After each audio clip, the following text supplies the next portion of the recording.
Hello students और BA second year economics में आज हमारा टॉपिक है टाइप्स और क्लासिफिकेशन ऑफ बैंक, यानी कि बैंकों के प्रकार या वर्गीकरण। इसमें सुनिए, आधुनिक युग विशिष्टीकरण का युग है और बैंकिंग व्यवस्था भी इसका अपवाद नहीं है। भिन्न भिन्न प्रकार के लोगों जैसे व्यापारी, उद्योगपति, कृषक, सहकारी समितियां व जन सामान्य की विभिन्न आवश्यकताओं को पूरा करने के लिए आज भिन्न भिन्न प्रकार के बैंक पाए जाते हैं। इनकी भिन्नता का आधार ऋणों की प्रकृति, आकार तथा उसकी अवधि भी रहा है। आधुनिक बैंकिंग व्यवस्था के अंतर्गत बैंकों को मुख्यतः निम्न भागों में व्यक्त किया गया है। नंबर ए है जनरल क्लासिफिकेशन, यानी कि सामान्य वर्गीकरण। इसमें सुनिए, इसमें नंबर 1 है व्यापारिक बैंक। व्यापारिक बैंक वह संस्था है जो कि लाभ के उद्देश्य से कार्य करते हैं। ये साधारण जनता से जमा स्वीकार करते हैं, गृहस्थों, फर्मों को तथा सरकार को ऋण प्रदान करते हैं। भारतीय व्यापारिक बैंकों को 2 भागों में बांटा जा सकता है।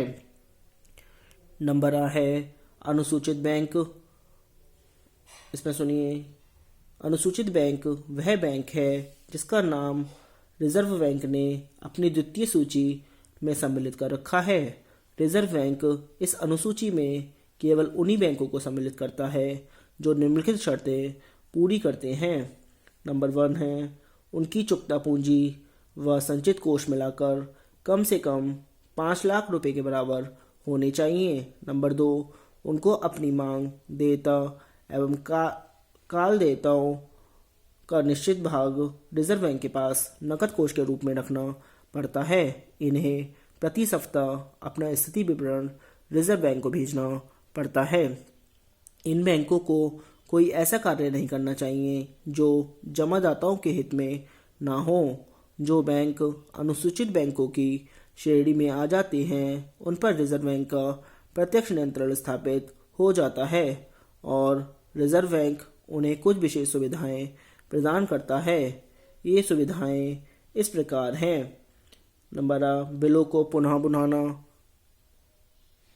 और नंबर बा, प्रत्यक्ष ऋण देना। नंबर सा, धन स्थानांतरण संबंधी सस्ती सुविधाएं प्रदान करना। नंबर द, समाशोधन गृह की सुविधा देना। अब नंबर बा आता है गैर अनुसूचित बैंक। इसमें सुनिए, जिन बैंकों का नाम रिजर्व बैंक अपनी दूसरी अनुसूची में दर्ज नहीं करता उन्हें गैर अनुसूचित बैंक कहते हैं। 5 लाख रुपए से अधिक प्रदत्त पूंजी व संचित कोष रखने वाले बैंक जिनको किसी विशेष कारणवश अनुसूचित बैंक की श्रेणी में सम्मिलित नहीं किया गया है, गैर अनुसूचित बैंक की श्रेणी में आते हैं। इन बैंकों को वे सुविधाएं रिजर्व बैंक से प्राप्त नहीं होती हैं जो अनुसूचित बैंकों को मिलती हैं।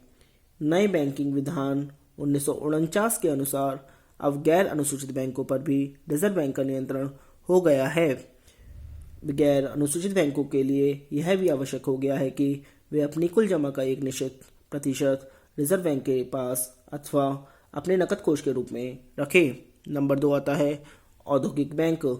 ये बैंक औद्योगिक उपकरणों के निर्माण कार्यों तथा विस्तार, बड़े बड़े उपकरणों और मशीनों की खरीद तथा नवीनीकरण आदि के लिए बड़ी मात्रा में दीर्घकालीन ऋणों की व्यवस्था करते हैं, जबकि व्यापारिक बैंक उनकी ऐसी आवश्यकताओं की पूर्ति करने में असमर्थ होते हैं। औद्योगिक बैंकों का अभिप्राय उन बैंकों से है जो औद्योगिक उपकरणों को दीर्घकालीन ऋण उपलब्ध कराते हैं तथा उनकी वित्तीय व्यवस्था में सहयोग देते हैं। उनकी विशेषता उद्योगों का दीर्घकालीन अर्थ प्रबंधन करना होता है। ये बैंक अल्पकालीन ऋण नहीं देते हैं। औद्योगिक बैंक उद्योगों का 2 प्रकार से दीर्घकालीन अर्थ प्रबंधन करते हैं। प्रथम, औद्योगिक प्रमंडलों के अंश खरीदकर उनके ऋण पत्रों का क्रय कर अथवा अंशों व ऋण पत्रों के अभिगोपन द्वारा वित्तीय व्यवस्था करते हैं। द्वितीय, ये बैंक उद्योगों को उनकी मशीनों, भवनों, यंत्रों, उपकरणों और प्रतिभूतियों के आधार पर ऋण या अग्रिम देते हैं।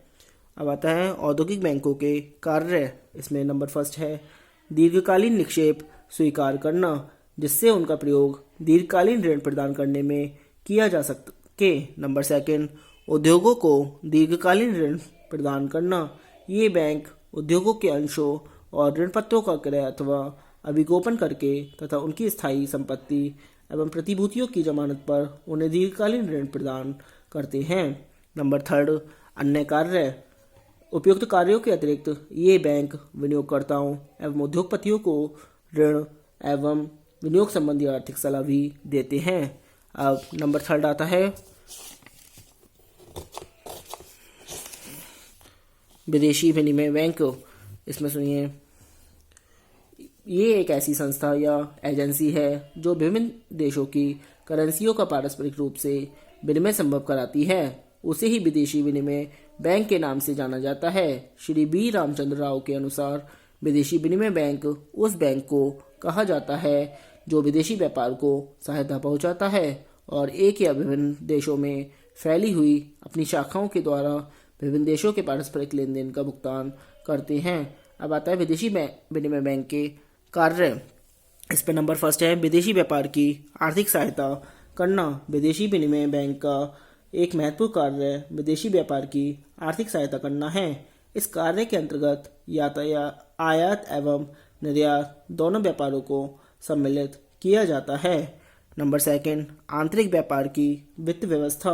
आंतरिक व्यापार की वित्त व्यवस्था भी इन बैंकों की कार्यप्रणाली का एक अभिन्न अंग बन गई है। यही नहीं, अनेक क्षेत्रों में तो इन बैंकों ने अपना एक अधिकार कायम कर लिया है और अपनी शाखाएं देश के आंतरिक व्यापार केंद्रों पर खोल दी हैं। नंबर थर्ड साधारण बैंकिंग संबंधी कार्य। उपयुक्त कार्यों के अतिरिक्त ये बैंक व्यापारिक बैंकों की भांति साधारण बैंकिंग जैसे जमा स्वीकार करना, ऋण देना, बिलों की कटौती करने आदि का कार्य भी किया करते हैं। नंबर फोर्थ आता है कृषि बैंक।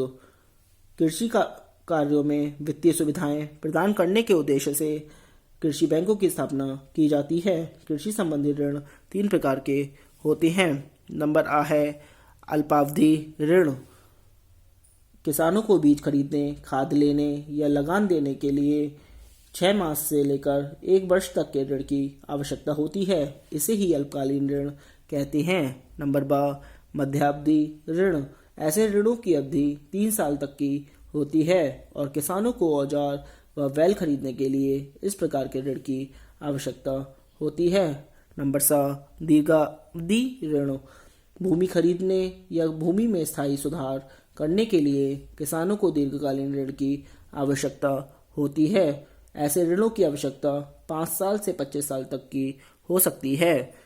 स्पष्ट है कि कोई एक बैंक किसानों की सभी प्रकार की पूंजी व्यवस्था नहीं कर सकता है। भारत में अल्पकालीन ऋण की व्यवस्था सहकारी बैंक और दीर्घकालीन ऋण की व्यवस्था भूमि बंधक बैंक करते हैं। जहां तक मध्यावधि ऋण का प्रश्न है, इसकी व्यवस्था दोनों ही करते हैं। महाजन व देशी बैंकर भी किसानों को सब प्रकार के ऋण देते हैं। भारत में ग्रामीण साख के क्षेत्र में एक शीर्ष संस्था के रूप में जुलाई 1982 में कृषि एवं ग्रामीण विकास के लिए राष्ट्रीय बैंक नाबार्ड की स्थापना की गई।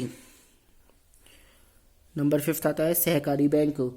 ये सहकारिता के सिद्धांत अथवा परस्पर सहायता देने के सिद्धांत पर बनाए जाते हैं। अतः जब कुछ व्यक्ति सामूहिक रूप से ऋण संबंधी अपनी आवश्यकता की पूर्ति के लिए संगठन बनाते हैं तो उसे सहकारी बैंक कहा जाता है। ये कृषि उद्योग को अल्पकालीन और मध्यकालीन अवधि के ऋण प्रदान करते हैं। भारत में सहकारी बैंकों के विकास पर इस समय बहुत जोर दिया जा रहा है। इन बैंकों का संगठन प्रायः त्रिस्तरीय होता है। प्राथमिक सहकारी साख समितियां, केंद्रीय सहकारी बैंक और राज्य सहकारी बैंक। नंबर 6 आता है भूमि विकास या बंधक बैंक।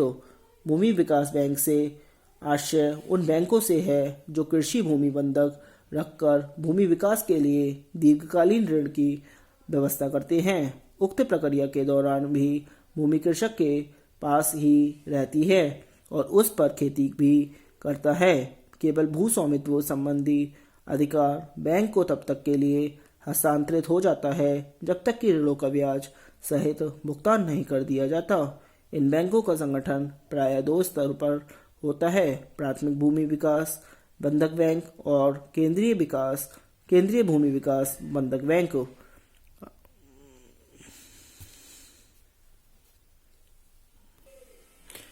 अब आता है भूमि विकास बंधक बैंक के कार्य।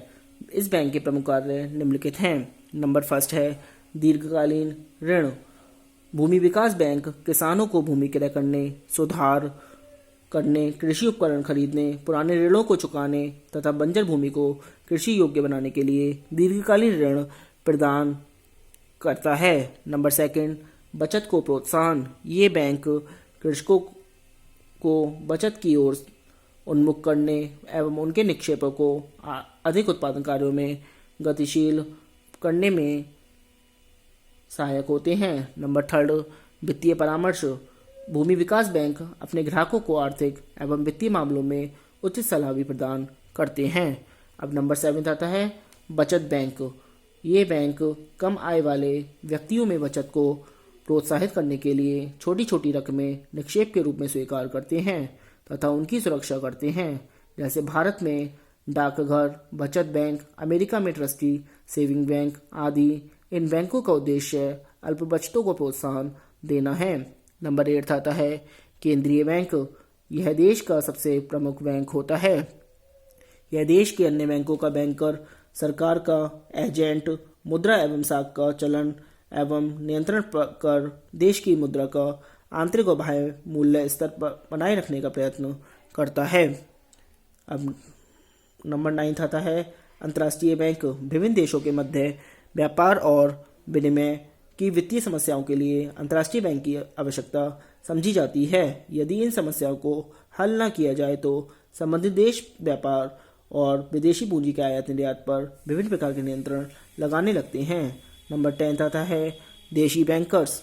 इस श्रेणी के अंतर्गत महाजन और साहूकार आते हैं और ये आंतरिक व्यापारिक आवश्यकताओं और कृषि की आवश्यकताओं के लिए ऋण देते हैं।